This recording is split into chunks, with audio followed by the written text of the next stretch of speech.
what if the very fact that you want to achieve, spiritual enlightenment is the exact reason you never will? Oh, wow.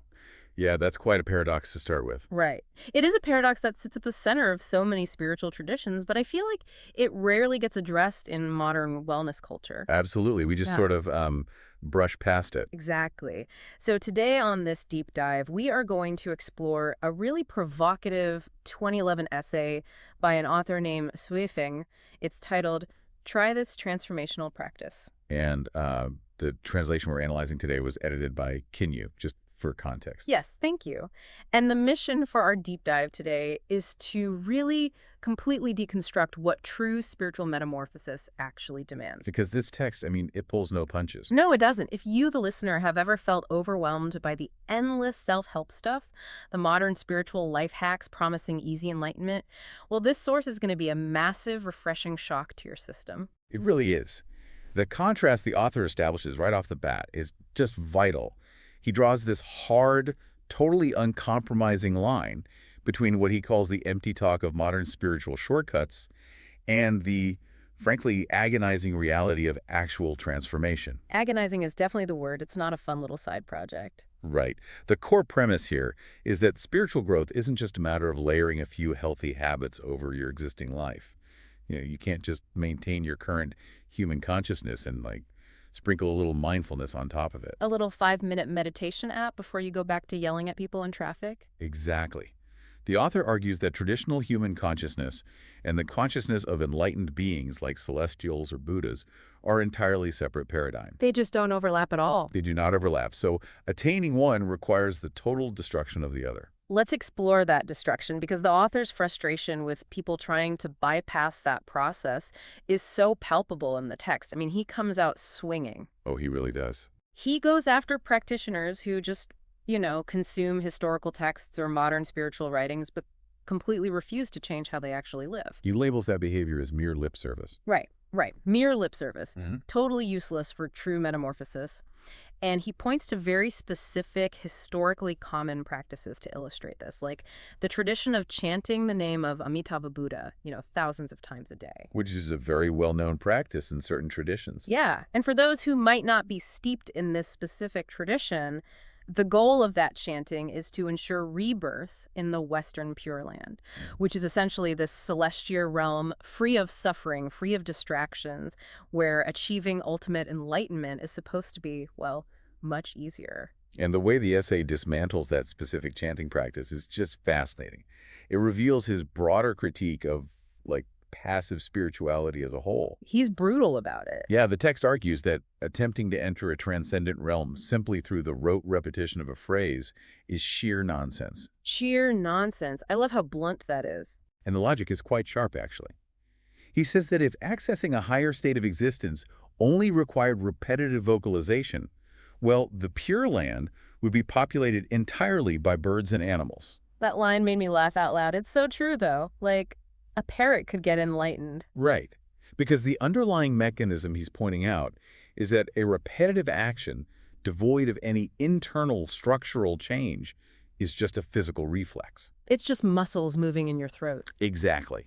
It completely bypasses the grueling work of altering one's actual consciousness. Okay, let's unpack this with a modern equivalent. It's basically like someone buying a massive stack of fitness magazines, studying the workout routines, leaving the magazines on their coffee table, and then, expecting to win a bodybuilding competition. They want the reward with zero actual metamorphosis. Exactly. They are interacting with the aesthetic of transformation without subjecting themselves to the actual friction of the weights. That physical fitness analogy really highlights the absurdity the author is targeting. And he extends this critique to the sheer arrogance that often goes hand in hand with these superficial practices. Arrogance is a huge part of it, yeah. The author points to the countless people who loudly proclaim they are, navigating the end times, claiming they are somehow equipped to save people or deliver the world. Not the self-proclaimed saviors. Right.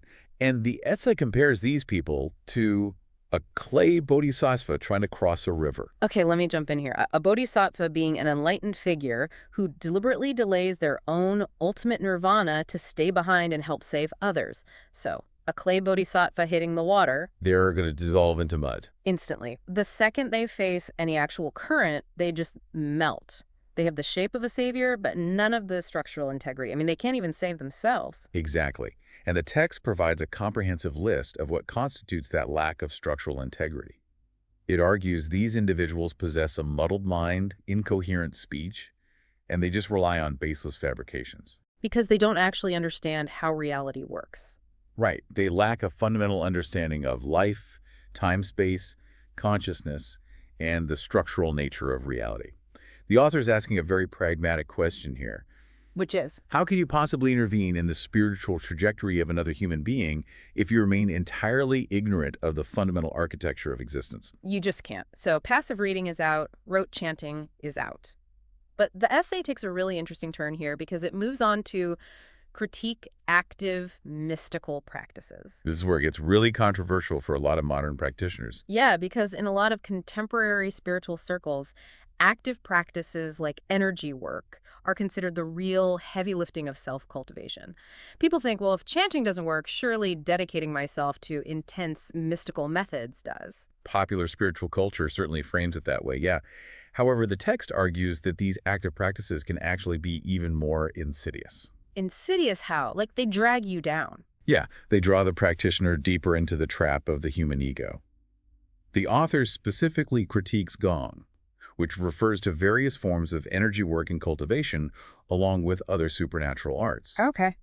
The argument is that while people believe they're doing deep self-cultivation, they're often just using these methods to improve their physical health, feed their vanity, gain admiration from their peers, or just enhance their material life. It's like they're treating spirituality like a skill tree in a role-playing game. You meditate to level up, and your reward is a new special ability to show off. That's exactly how it functions for a lot of people. And the essay highlights how absurd this becomes when people practice for just a few years, or sometimes even just a few months, and then they immediately turn around and attempt to heal others. The author calls that fooling around and causing trouble. Fooling around, right. But wait, I have to push back on this a bit, just on behalf of you, the listener. Imagine someone who learns energy work and they genuinely use it to relieve someone else's physical pain or maybe even shrink a tumor. Isn't that inherently a net positive in the world? Why is the author calling this absurd and selfish?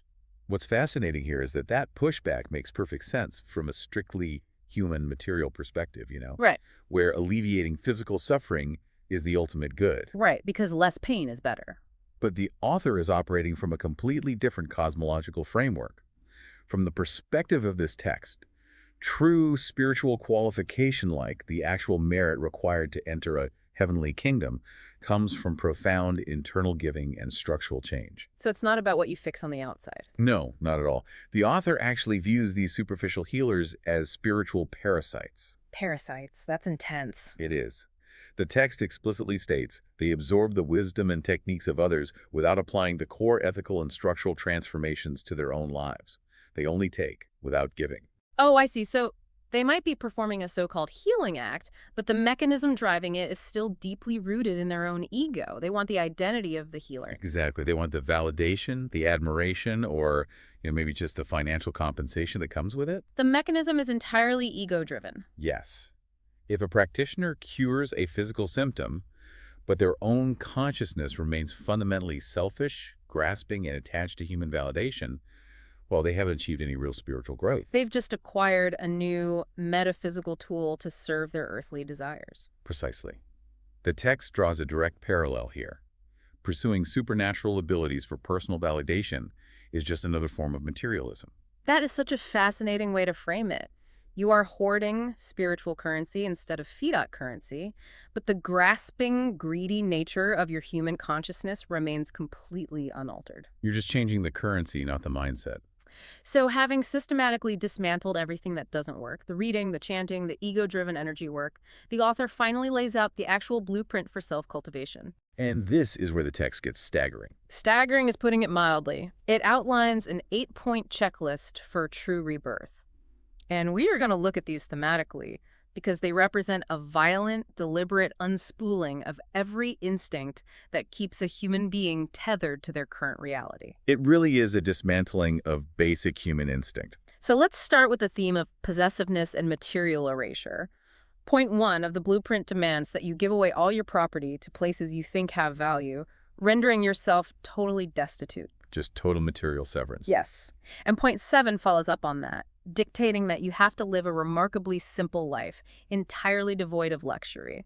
And the reasoning is intense. You have to do this because others in the world are still suffering and exhausted. The internal mechanism driving this isn't just asceticism for the sake of, suffering. It is deeply tied to an awareness of the global condition. Right, you can't separate yourself from everyone else's pain. Exactly. The text dictates that you must hold in your mind the reality of that suffering. By keeping resources for yourself, you are actively participating in a system of disparity. Giving away everything severs that deep primal human instinct to accumulate, protect, and isolate oneself through wealth. Destitution by choice is a barrier that would stop, almost everyone. But the blueprint goes even further. It targets an even deeper form of possessiveness in point 2. This is the one that really shocks people. Radical non-attachment in human love and relationships. The text explicitly demands that you must allow the opposite sex you love to make love with someone else they like, and this is the crucial, crazy part.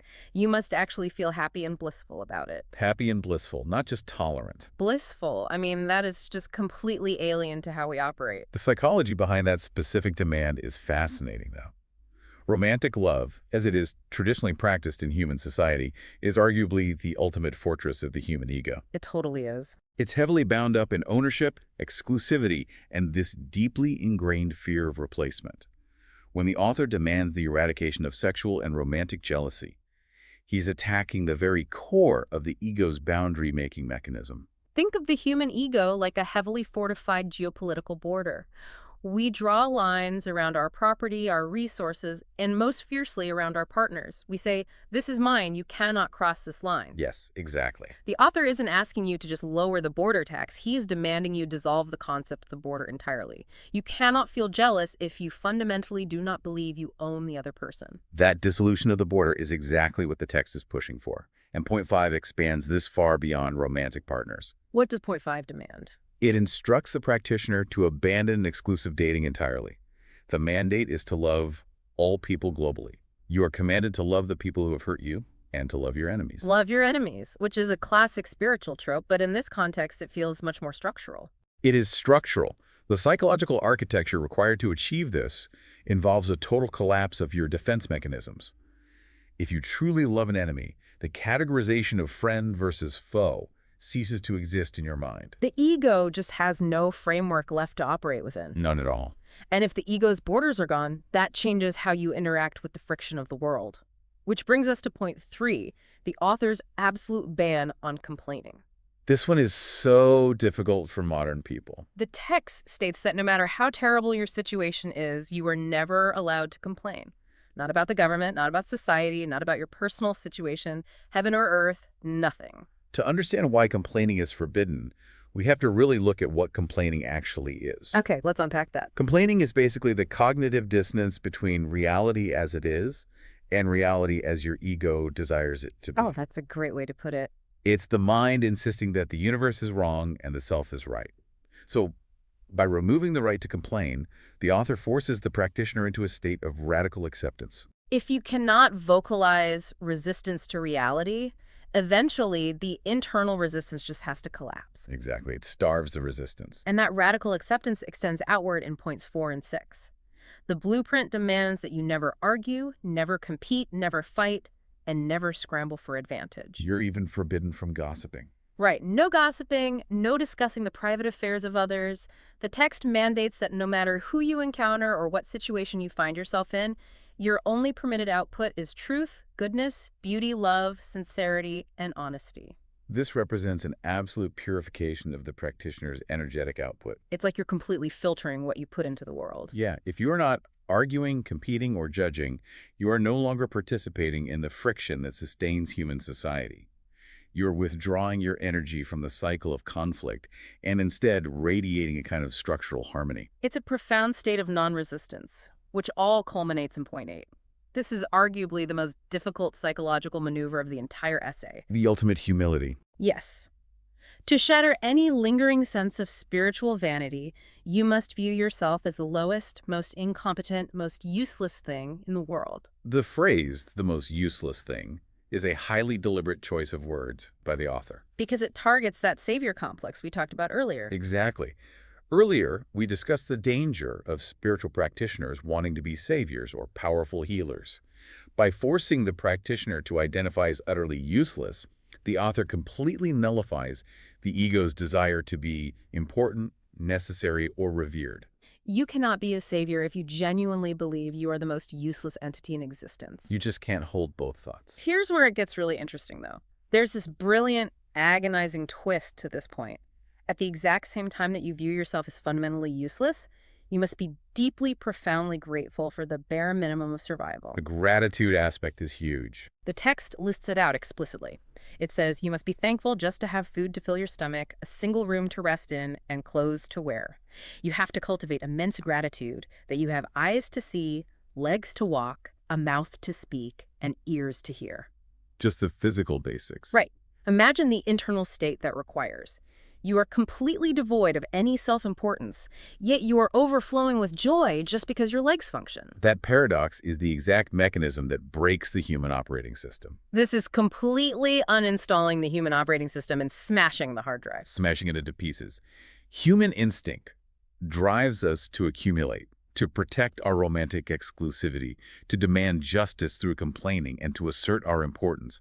This 8-point blueprint starves every single one of those instincts. It leaves nothing for the ego to feed on. Right. If a practitioner can actually internalize these themes, material destitution, universal non-attached love, radical acceptance without complaint, and profound cosmic humility, the human ego has essentially been starved to death. It is a breathtaking level of psychological deconstruction.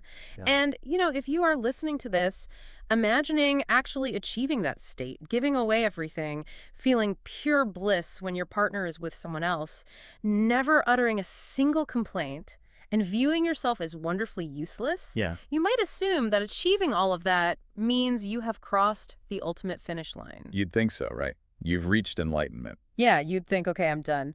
But the author drops a massive reality check at the very end of the essay. The final, uncompromising barrier. The conclusion of the text shifts the scale of the conversation entirely. It's almost jarring. So jarring. The author acknowledges that achieving everything in the 8-point blueprint means the practitioner has undergone a true transformation. They have experienced a rebirth. However, to genuinely become a celestial or a Buddha, that rebirth is still not enough. Which is just terrifying to read after all that work. It introduces the concept of karmic debt. The text insists that you must also repay debts accumulated over many lifetimes, actively store treasures in the heavenly kingdom, and entirely replace your original human consciousness with celestial consciousness. And he says that without meeting these final requirements, becoming a celestial or Buddha is utterly impossible. I really want to unpack this idea of karmic debt because in the West, karma is often casually thrown around as just, doing bad things. Yeah, like instant karma when someone cuts you off in traffic and then gets a flat tire. Exactly. But in this context, it functions more like a cosmic structural balance sheet. The financial metaphor is very apt here. Karma in this cosmological framework is a structural reality. Every action, thought, and interaction across countless lifetimes leaves an energetic imprint. It creates a debt that must be balanced. You can't just declare spiritual bankruptcy. No, you cannot simply achieve a state of Zen in this lifetime, throw up your hands, and expect those historical debts to just vanish. The massive transformation outlined in the blueprint only stops you from accumulating new debt. Oh, wow. Yeah, you still have to pay back the historical deficit from all your previous lives. And you have to do all of that while completely replacing your consciousness, not upgrading it, not expanding it, but wholly replacing it. And then, as if that wasn't daunting enough, the author leaves the reader with this incredibly open-ended, almost chilling final line. Quote, and there's more to it. And there's more to it. Just leaves it hanging. That lingering thought serves to dwarf everything the reader just processed. It forces a realization about scale. The sheer scale of what is actually required. Right. The journey to becoming a Buddha or a celestial entity is not a weekend hobby. It is a multi-lifetime campaign of eradicating everything that makes us fundamentally human, settling accounts we don't even remember accruing, and stepping into a paradigm we can barely comprehend. The text is designed to humble the reader. It is like staring up at a mountain and during the most agonizing, soul-crushing climb of your life, finally dragging yourself over what you thought was the summit, only to realize you have just crested the foothills. The actual mountain is still miles above you. disappearing into the clouds, and you haven't even started the real ascent. The intentional severity of the text just cannot be overstated. It violently strips away all the comforting illusions we build around spiritual growth. It really does. So, as we pull all of these threads together, let's look at the immense territory we've covered today. We started by exploring the author's complete rejection of lazy, fast food spirituality. The empty talk of reading without action and the rote chanting of the clay bodhisattvas. Right. And then we examine the insidious trap of active mystical practices, revealing how the pursuit of energy healing and supernatural abilities often turns people into spiritual parasites. Feeding their egos while masquerading as enlightened beings. From there, we delved into the massive 8-point blueprint for rebirth, the profound liberation of material destitution, dissolving the geopolitical borders of the ego through non-attached universal love, The radical acceptance found in refusing to complain. and the psychological shattering of viewing oneself as utterly useless while maintaining profound gratitude for basic existence. And finally, we confronted the insurmountable barrier of multi-lifetime karmic debt. The realization that all of this intense work is merely the prerequisite for the real journey. It is a dense, challenging text that demands a lot of reflection. But as we wrap up this deep dive, I want to leave you with a final thought to mull over a paradox that builds directly on the mechanics we've been discussing. This text really does provide the perfect foundation to question the very nature of seeking. It does. The author insists that we must completely replace our human consciousness with celestial consciousness. But if our minds, as we go about our daily lives listening to this analysis, are purely human right now, isn't the very desire to become a Buddha just another human ambition? That's the trap. Right, think about the mechanics of desire. How do you authentically seek a state of being that requires the absolute destruction of the you who is doing the seeking? It's a total paradox. If you want enlightenment, doesn't the sheer fact that you want it prove that your ego is still driving the car? It is a knot that every serious practitioner has to untangle for themselves. Thank you so much for joining us on this incredibly intense deep dive. Keep questioning the easy answers, keep analyzing the structures around you, and we will see you next time.